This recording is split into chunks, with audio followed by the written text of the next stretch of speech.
салом дӯстони азиз,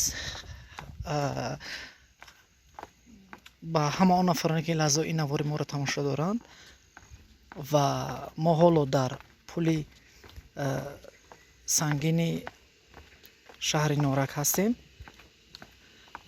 хуб ин лаҳзаҳо ба назди ин кӯле ки хеле ҳам зебо аст мефароем ва тамошо мекунем. ман шуморо лаҳзаеам бошад ба сайёҳат мебарам. хуб Норак яке аз минтақаҳое аст ки минтақаи сайёҳӣ ба шумор меравад ва сайёҳони зиёде ҳамасола ба инҷо барои истироҳат меоянд. хуб ҳоло чун ҳаво салқин аст, ҳоло мо дар охирҳои моҳи май инҷо ба навор гирифта истодаем. барои ҳамин инҷо мо сайёҳонро кам мебинем. ҳамагӣ баъде ки ҳаво гармтар мешавад ба инҷо меоянд ва аз тамошои минтақаҳои зебои ин шаҳр дидан мекунанд. хуб фикр мекунам ки он эҳсосе ки ҳоло маро фаро гирифтааст, танҳо он нафаре ки дар ин ҷо буда метавонад ки онро ба хубӣ дарк кунад. чунки хеле ҳам насими форам, хеле ҳам як ҷои муносибе аст ки метавон дар ин ҷо соатҳо буд ва истироҳату фароғат намуд.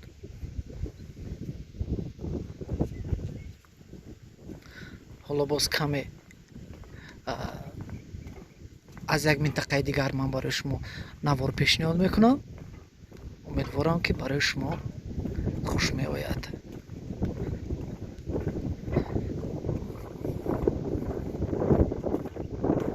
аслан чанд рӯз пеш ҳаво хуб буд. шояд дар ҳамон лаҳзаҳо инҷо нафаронеро мушоҳида кардан мумкин буд, аммо ҳоло ки чанд рӯз аст ки инҷо ҳаво абрнок ва дирӯз ҳатто борон борида буд, хуб барои ҳамин инҷо сайёҳонро камтар дидан мумкин аст. дар он ҷо ҳатто киштӣ ё ба истилоҳи дигар заврақро дидан мумкин аст ки барои сайёҳон хизмат мерасонад.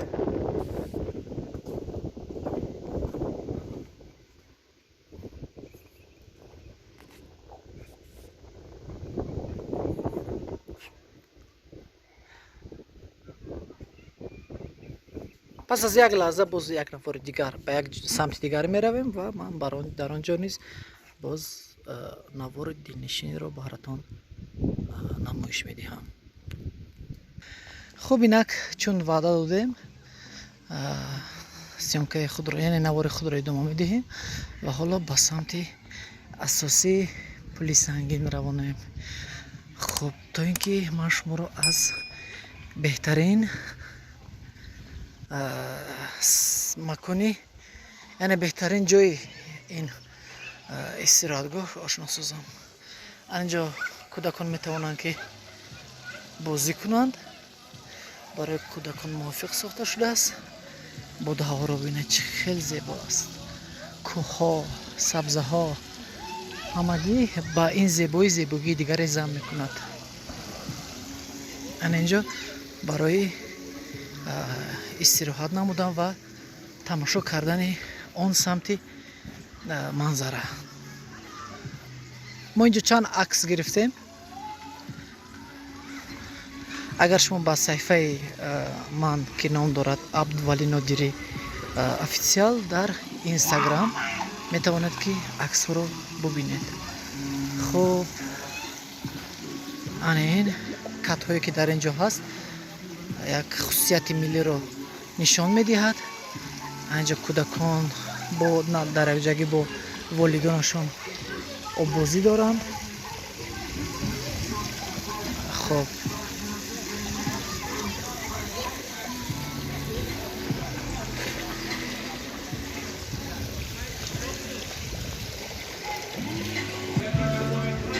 анин самте ки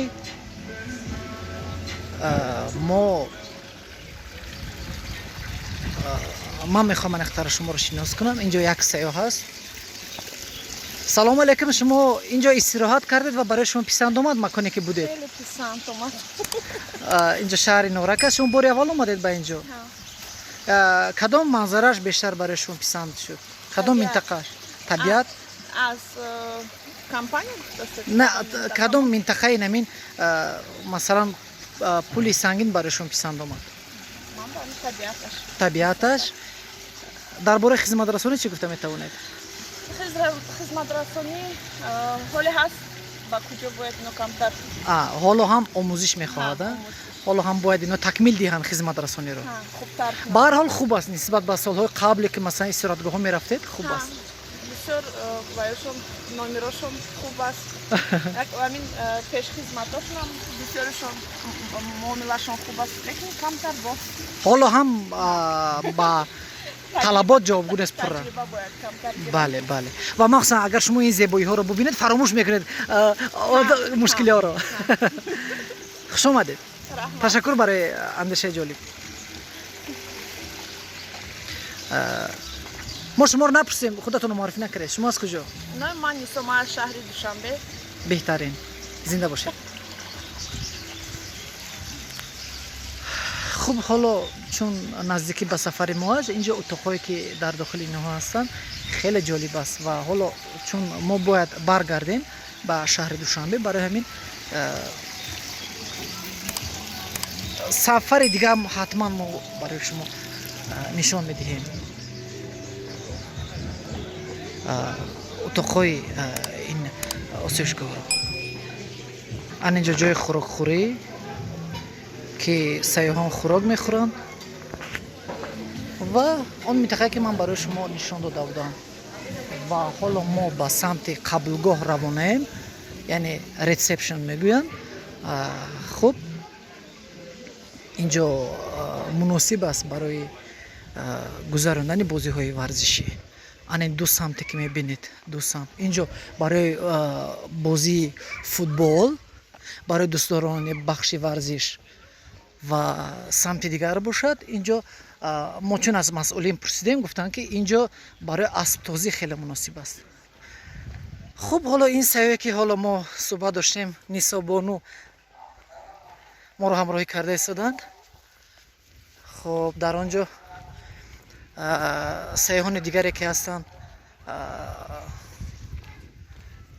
نیسا همراهی آنها است. ما چون اطلاع گرفتیم. خب دوستان از اینجا چون گفتم بازی های ورزشی میتوان گذرانند و این بینایی که میبینید اینجا هم میتوان شب خواب رفت استراحت کرد. به نظرم اینجا برای تابستان مناسب است. این اتاقی که در اینجا است اصلا از بهار شروع این منطقه خیلی هم زیبا و دلنشین. دوستان عزیز، این بود نوار مخصوص ما از مکان استراحتی پلی سنگین که واقع در شهر نورک ولایت ختلان جایگیر است و تشکر به دقتتان، گذاشتن لایک و به کانال ما ابونه شدن رو فراموش نکنید. بار دیگر سپاس.